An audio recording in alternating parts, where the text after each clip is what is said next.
Hello, bachcha. Let's read out the question first. The RMS value of sinusoidal voltage is V naught by under root 2, where V naught is the amplitude as shown in the following figure.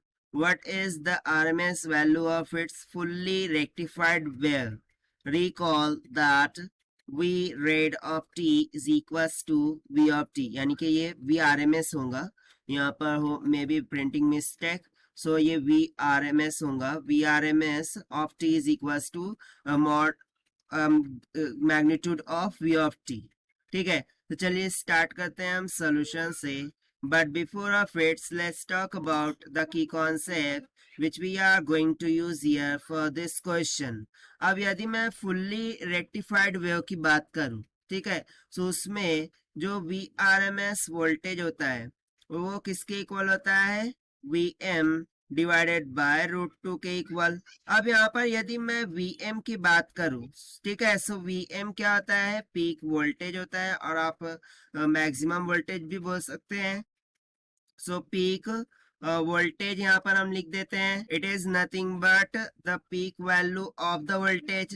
Now if you see that के RMS value of sinusoidal voltage, ठीक है, वो कितनी है?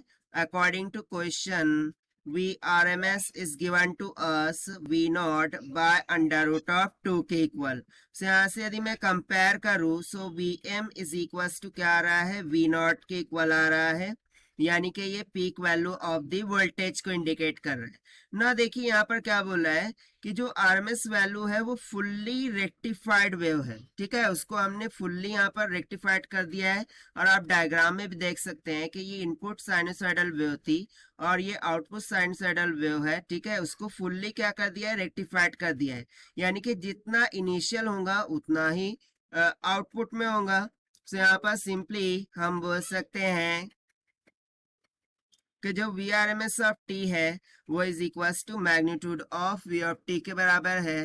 That means के जो fully rectified wave होंगी, okay, fully rectified wave, fully rectified wave वो कितनी होंगी? उसकी V R M S value भी सेम होंगी अकॉर्डिंग टू इनिशियल वन.